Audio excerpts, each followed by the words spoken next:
Today on Legends of Rod and Reel, we're headed to New Mexico to go fly fishing with a Hall of Famer. There we go. If there's one man who can cast a fly in any country, in any stream, There he is. it's Taylor Strite.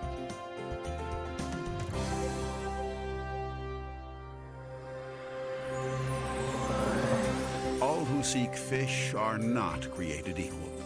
Some anglers who ply the waters possess a passion unbridled, with catching skills unmatched. With all fish, they see eye to eye.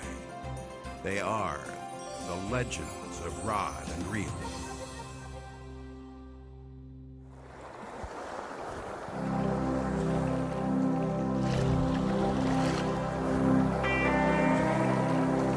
It's long been said that in order to do well in life, you need an education. Well, in the world of Taylor Strite, that education came in the form of a trout stream. Look, two eagles. See them? Wow, that's pretty cool. Young golden eagles. For Taylor, his classroom became the land of enchantment, a land called New Mexico.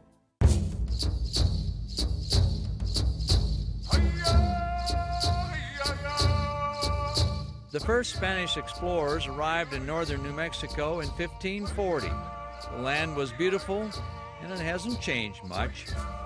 Easy to understand why they stayed. We're headed to the Wild River section of the Rio Grande.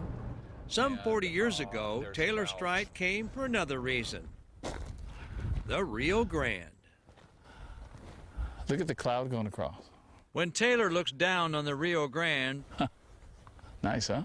the big fish shudder at his sight, something that Taylor doesn't mind a bit. He is a Southwest fishing legend.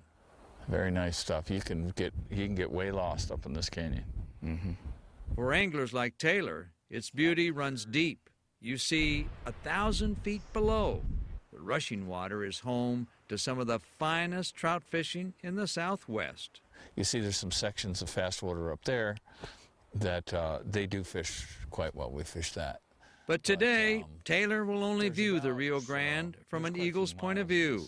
2 days of rain have washed out the river. Rainbows and browns get a day off. So it's off to Plan B. Taylor decides to head north to Colorado, just across the New Mexico border. He knows of some private land that still fishes well, even during the rain. Want to see these flies? Which I don't know the name of, but this is one wild morsel right there. Shall we? It's here, surrounded by snow-topped mountains, Taylor's at his best. Let's do it. A heavy rain doesn't make for the most ideal conditions. No, but good thing about fishing in the mountains is it changes all the time. One thing you notice right away when fishing with Taylor, Okay. it never takes long before the rod starts bending. There's a little one. Well, at least we're not going to get skunked. The second thing you notice, he likes to talk fishing. You see, there's a kind of a little bitty hole in there. Sometimes the fish sit right underneath that bush there. No, wait. He loves to talk fishing. Okay, here, now the water's kind of flat. So we're going to cast a little longer because the fish might see us. Doesn't seem to be a problem today.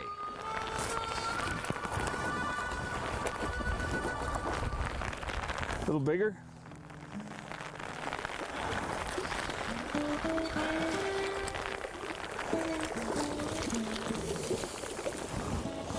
Another brown trout. A fishing guide by the age of 17, Strite tends to play a game of hide and seek with the fish, I can't see it, so I'm just going to set the hook. and he usually wins. Did you hear that? One just jumped right there. Right there. Eat it.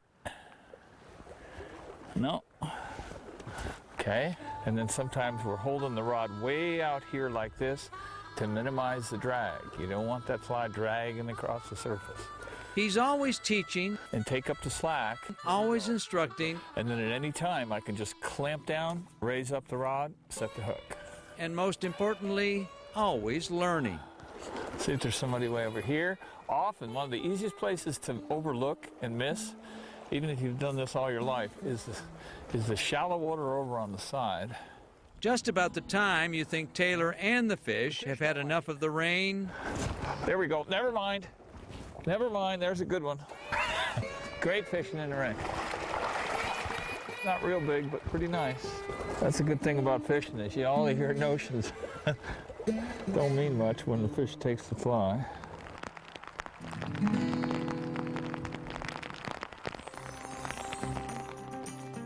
But look, now watch, right here.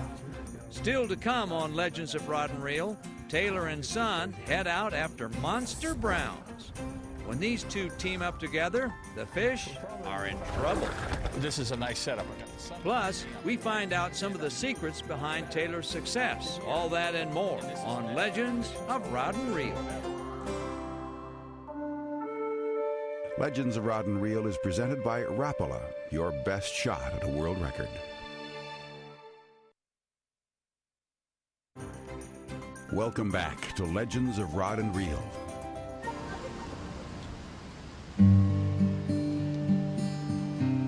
At nearly 7,000 feet, the small town of Taos sits nestled in northern New Mexico among spectacular mountain views and Native American mystique. Considered a southwestern jewel of ski resorts, the town of 6,200 often doubles in size during the winter. It's got every kind of people that you can imagine. Beyond the turquoise jewelry and adobe homes, you'll find the man behind New Mexico's fly fishing lore. Let's see. Jennnifer, right? That's true, yes. Okay. Meet Taylor Strike, a bona fide fishing legend. Good luck. Thank you so much. Hope it helps you Appreciate catch some fish. Well, I'm hoping so too. How so, you ask? Well, that plaque should tell you something. Taylor was elected as a legendary guy at the Freshwater Fishing Hall of Fame in Hayward, Wisconsin. We had a little ceremony there in Taos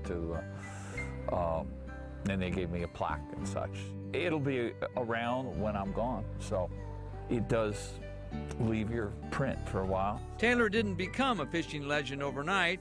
It all started with one errant cast. We went to this lake, and I had this huge red and white bobber. I must have been, I don't know, a couple feet tall. And I was watching it so intensely, and it made this little twitch. And so when it made the twitch, I pulled back to set the hook, and the bobber came back and hit me square right in the head and broke. If a broken mirror is 7 years of bad luck, a broken bobber may just be the opposite. By the age of 10, he was tying flies in his home of upstate New York.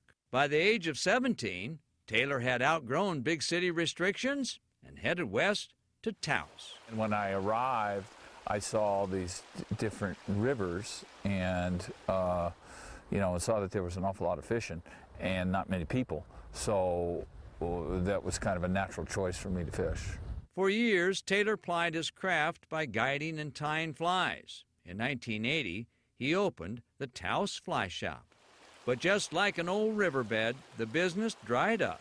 Then I just guided for years and years. And I worked in the Bahamas, Argentina, and here. He even wrote a couple of books during that time. Inspired by the first two, he recently finished his third book. It's kind of like my, highlights. The near-death experiences, the biggest fish, all those kind of things from years and years of doing this. Fishing guide, author, world traveler, a pretty good life. Yeah, well, that was before the movie. In the fly fishing business, there's before the movie, a river runs through it, and then there's after. For Taylor, the movie changed everything. He found himself at a crossroads. Well, more like an intersection.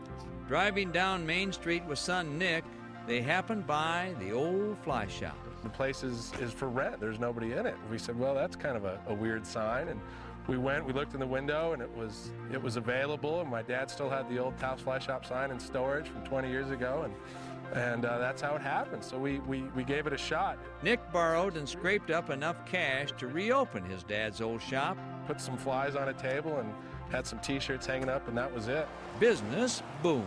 Okay, here we are in Taos Fly Shop, and the home of also my guiding business, Striped Fly Fishing.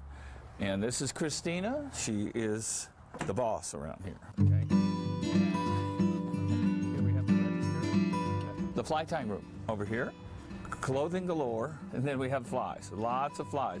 You have flies in the fly shop. And then we have pictures of very large fish here. We take trips to Argentina every year, usually in February and March. And we've been doing that for about 15 years. Yeah, we'll find somewhere to catch fish. What do you think, honey? I don't know. Liver was pretty good yesterday. Did you catch a big one? I got a couple of big ones. You did? I'm sure you left. Oh man, that's tragic. A fly fishing family. That's the kind of stuff legends are made of.